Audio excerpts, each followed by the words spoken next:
warahmatullahi wabarakatuh. Perkenalkan, nama saya Maryam Putri Ismail, Program Studi Manajemen Pendidikan Islam IAIN Sultan Amai Gorontalo. Baiklah, pada video kali ini saya akan menjelaskan tentang logika dan berpikir ilmiah yang ditulis oleh Mediawati Suswandari SPD MPD. Logika adalah suatu pendapat yang dapat diterima atau dipertimbangkan kebenarannya. Untuk dapat diterima sebagai suatu kebenaran, maka suatu pendapat seharusnya dibangun dengan konstruksi argumen logika, sehingga diterima sebagai suatu yang logis. Ukuran-ukuran pendekatan metodologis berlogika menghasilkan output yang benar atau dianggap benar. Mengapa dikatakan demikian? Oleh karena berlogika adalah merupakan kegiatan atau aktivitas berpikir dalam rangka melakukan sistematik untuk menghasilkan suatu kesimpulan tentang perihal yang dilogikakan. Orang yang berlogika adalah orang yang memikirkan sesuatu dengan jalan melakukan penalaran yang outputnya sebagai kesimpulan yang mempengaruhi manusianya untuk memilih dari hasil yang disimpulkannya. Salah berlogika maka berinteraksi merupakan kesesatan berpikir dan bernalar yang outputnya tidak melarikan nilai kebenaran melainkan sebaiknya atau suatu kesimpulan yang sesat. Berpikir ilmiah. Logika sebagai sarana berpikir ilmiah. Menurut Bakhtar, logika adalah sarana untuk berpikir sistematis, valid dan dapat dipertanggungjawabkan. Karena itu, berpikir logis adalah berpikir sesuai dengan aturan-aturan berpikir, sebagaimana setengah tidak boleh lebih besar daripada satu. Logika merupakan kesimpulan kaidah-kaidah yang memberi jalan sistem berpikir tertib dan teratur sehingga kebenarannya dapat diterima oleh orang lain.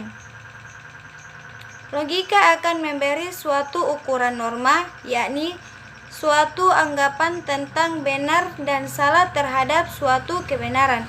Ukuran kebenarannya adalah logis. Logika adalah bidang pengetahuan yang mempelajari tentang asas, aturan, dan produser penalaran yang benar. Dengan istilah lain, logika sebagai jalan atau cara untuk memperoleh pengetahuan yang benar. Sebagai sarana berpikir ilmiah, logika mengarahkan manusia untuk berpikir dengan benar sesuai dengan kaidah-kaidah berpikir yang benar. Dengan logika, manusia dapat berpikir dengan sistematis dan dapat dipertanggungjawabkan kebenarannya. Jika ingin melakukan kegiatan berpikir dengan benar, maka harus menggunakan kaidah-kaidah berpikir yang logis. Dengan logika dapat dibedakan antara proses berpikir yang benar di proses berpikir yang salah. Ada 3 aspek penting dalam memahami logika agar mempunyai pengertian tentang penalaran yang merupakan suatu bentuk pemikiran, yaitu pengertian, perposisi, dan penalaran. Pengertian merupakan tanggapan atau gambaran yang dibentuk oleh akal budi tentang kenyataan yang dipahami, atau merupakan hasil pengetahuan manusia mengenai realitas. Perposisi atau pernyataan adalah rangkaian dari peringatan-peringatan yang dibentuk oleh akal budi atau merupakan pernyataan mengenai hubungan yang terdapat di antara dua trim. Penalaran adalah suatu proses berpikir yang menghasilkan pengetahuan. Keberadaan ketiga aspek tersebut sangat penting dalam memahami logika. Dimulai dari membentuk gambaran tentang objek yang dipahami, kemudian merangkainya menjadi sebuah hubungan antar objek, dan terakhir melakukan proses berpikir yang benar untuk menghasilkan pengetahuan. Tiga aspek dalam logika tersebut harus dipahami secara bersama-sama bagi siapapun yang hendak memahami dan melakukan kegiatan ilmiah. Tanpa melalui ketiga proses aspek tersebut, manusia akan sulit memperoleh dan menghasilkan kegiatan ilmiah yang benar. Terdapat dua cara penarikan kesimpulan melalui cara kerja logika. Dua cara itu adalah induktif dan deduktif.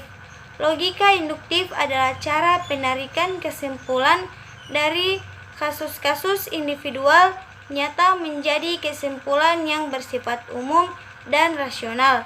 Logika deduktif adalah cara penarikan kesimpulan dari hal-hal yang bersifat umum rasional menjadi khusus-khusus yang bersifat khusus sebagai fakta di lapangan. Kedua jenis logika berpikir tersebut bukanlah dua kutub yang saling berlawanan dan saling menjatuhkan. Kedua jenis logika berpikir tersebut merupakan dua buah sarana saling melengkapi. Maksudnya, suatu ketiga logika induktif sangat dibutuhkan dan harus digunakan untuk memecahkan suatu masalah. Dan pada saat lain yang tidak dapat menggunakan logika induktif untuk memecahkan masalah, maka dapat digunakan logika deduktif. Seseorang yang sangat berpikir tidak harus menggunakan kedua jenis logika berpikir tersebut, tetapi dapat menggunakan suatu logika berpikir sesuai dengan kebutuhan objek dan kemampuannya individual. Logika adalah salah satu cabang filsafat yang bersifat praktis, berpangkal pada penalaran, dan sekaligus sebagai dasar filsafat dan sarana-sarana ilmu. Dengan fungsi sebagai dasar filsafat dan sarana ilmu, logika merupakan jembatan penghubung antara filsafat dan ilmu, yang secara termologis logika didefinisikan teori tentang penyimpulan yang sah. Penyimpulan pada dasarnya bertitik dari suatu pangkal pikir tertentu, yang kemudian ditarik suatu kesimpulan. Penyimpulan yang sah artinya sesuai dengan pertimbangan akal dan runtut sehingga dapat dilacak kembali sekaligus juga benar, yang berarti dituntut kebenaran bentuk sesuai dengan isi. Sekian dari saya. Wassalamualaikum warahmatullahi wabarakatuh.